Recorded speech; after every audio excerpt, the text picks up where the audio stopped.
But before we get out of here, let's make sure we turn our attention to the conference where everything is a turnaround or a fall down or a collapse or a bounce back. That's right. It is the Big 12, where Colorado was 4-8 one year.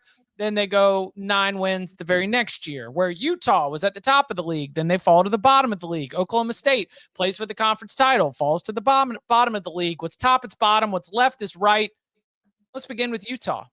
We see a bounce back for the Utes this year.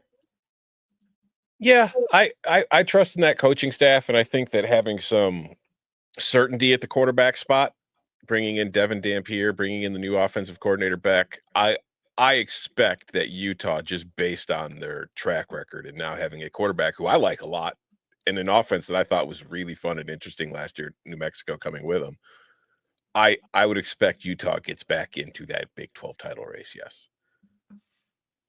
I don't want to be I think we even said this last year. It felt like they were almost hijacked by Cam Rising the last couple of years. His status, injuries, whether he was going to play or not, and then when he is, out there, it was a kind of a distraction for him. Now that that's gone, I think they will get stability. And he's a great player. I just think that stability will help them a tremendous amount. And this is, again, kind of like the Mark Stoops. Kyle Whittingham is one of the better coaches in this conference, if not the country. You just kind of trust his process that'll be able to get it done. Yeah, the concern, though, like you look at that schedule, like a lot of the teams that were the better teams in the league last year are on the schedule, like Arizona State, BYU, Colorado, Baylor, Kansas State. Kansas played really well at the end of the year. You've got them on the road. You're getting Texas Tech, who a lot of people have high hopes for going in this year because of their transfer class. Like, the schedule will not be easy. You start with UCLA on the road, but I have faith in this program to think that they will be a 9 kind of win team. Man, 9 would be 9 wins against that schedule would be a very, very strong season for Kyle Whittingham along the way. What about Oklahoma State? 0-9 in conference play, 3-9 overall. I think we are closer to the end of Mike Gundy than we are the peak. I don't expect Oklahoma State to have much of a bounce back. I don't know if it'll be as bad as it was last year, but I don't think it's going to be great. Rebooting the staff. We'll see. I get a lot of these. You just have to sell it's the Big 12. Like, hey, anything could happen. But I'm thinking the exact same thoughts that Tom is about what this means for Mike Gundy. Last year, he's asked about retirement. I know he doesn't want to, but I just think it could get uncomfortable. Okay, what about Houston? Houston, I'm exceptionally high on. Blindly, not blindly. I mean, you are upgrading at the quarterback position. Yeah, I don't know if it's a huge upgrade, but it is an upgrade, I think, in some areas. But you've got a lot of players coming back. And more than anything, I'm just a Willie Fritz believer. And we have seen, like, typically his teams kind of, like, make a leap. Not always in the second year, but he came in. It was a tough situation. They go 4-8, 3-6 in the league.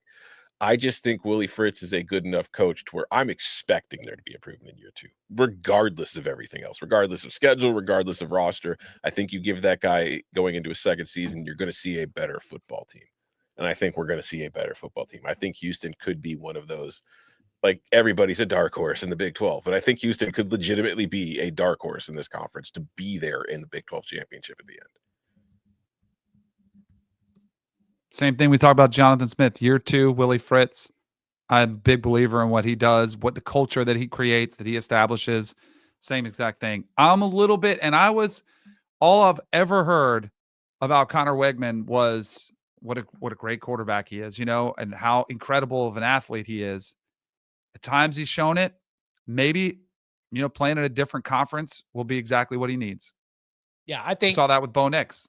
I think Big 12 defense it's going to allow Connor Wegman to be able to be there. And for Houston, like, much love to Zion Chris, but he was a Louisiana quarterback and they kind of had to run a Sun Belt offense to be able to get everything together. So I think Connor Wegman's going to raise our ceiling right there. And so with that, I am expecting a little bit of a bounce back. All right, Tom, UCF. You kind of touched on it earlier. I think if we look at the situation, obviously Gus stepping down, Scott Frost, the prodigal son, returning, but like there's a lot of turnover on that roster. I think that schematically, while there are similarities between what Scott Frost's offense has done and Gus Malzahn's offenses do, I think that there's going to be some changes. I don't know if they're going to get everybody they need in one offseason to do it, but they were 2-7 in conference play last year. And Yeah. you watched them, and it didn't feel like they were a bad football team. It felt like they were losing football games. And I think some of that was the quarterback position that did not pan out. And I think it was also like an avalanche to where once things started going poorly, it just kept going. But like you look, they got blown out by Colorado. They lost to Florida by 11, but it was a 1-score loss to Cincinnati, a 3-point loss to Iowa State, a 4-point loss to Arizona State. And then at the end of the year, when things were checked out, they had a couple 2-score losses to West Virginia and Utah.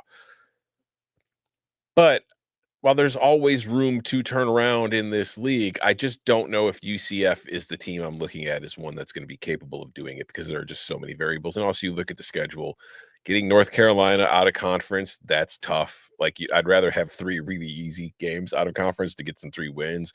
In conference play or on the road for Kansas State, Cincinnati, Baylor, Tech, and BYU. You get Houston, who I've just espoused how much I like at home, Oklahoma State, West Virginia under Rich Rod, a Kansas team that was much better than its record suggested last season. This is going to be a tough time for them to get to a bowl game, I think. Very tough. They looked good in warm-ups. They did not look good in performance. Yeah. UCF had a lot of dudes, and yet when it came time to getting it done, we can fault coaching, we can fault performance, preparation, whatever.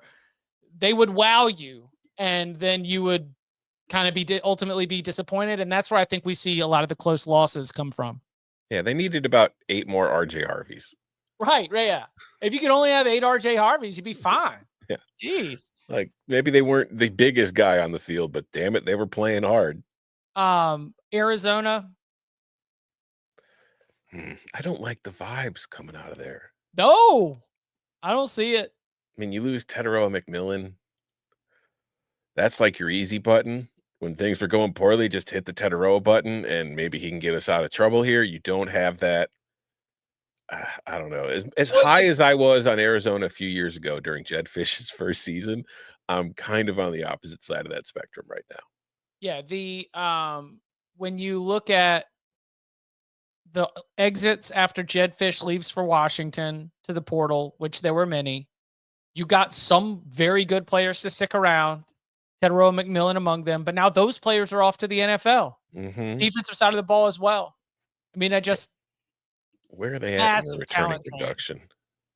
They were pretty low, correct? I can't find them. Maybe they're higher than I thought. Actually, yeah, they're pretty high. They're 16th. Wow. More on offense or defense? More on offense and defense, but they're both high on both. But I'm guessing a lot of that production is along the lines of scrimmage on the offensive line, which is not a bad thing at all. It's just offensively, I don't know where the skill points are coming from. You think Rich Rod turns West Virginia? West Virginia was 6-7 last year. I did not include them. The tailgate's mentioning them right now. I think that being a bowl team is within the range of expectations for the West Virginia football program. I'm very excited to watch Rich Rod at West Virginia, just for nostalgia purposes somewhat, but also because I think it'll be fun in general. But I don't think that's a turnaround team. I think that was a good team last year who's just hoping to maybe compete for the conference this year. Can Rich get them there? I doubt it, but maybe. Yeah. That would be a turnaround. If they go from 6-7 to 10-2, I will say they were a turnaround team. 100%. All right.